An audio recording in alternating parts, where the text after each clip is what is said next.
Сиония тауларында күн ұясына қонды. Күні бойы демалған Қасқыр әке аңға шығып бара жатқан. Кенет үңгірдің түбіндегі қалың бұта қозғалғандай болды. Қасқыр әке абайлап қарады да кері шегінді. Мәссаған, бұл адамның баласы ғой, ол мұнда қалай келген деп таңғалады. Бөлтіріктерін емізіп жатқан Қасқыр ана басын көтерді де, мынаны қара, сенен тіпті де қорықпайды ғой, кәне бері алып келші дейді. Қасқыр әке баланы абайлап түсіп бөлтіріктерінің жанына жатқызады. Баланың қарны ашып қалған екен, Қасқыр ананы емей бастады.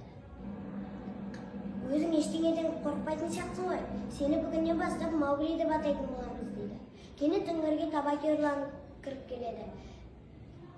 Бұл қорқау қасқырдың жүрмейтін жері жоқ еді, және ешқашан да жақсы хабар айтпайтын. Міне қазірде ол Мауглиді көре салып, Шерхан, осы төңірекке аңға шығатын болды дейді.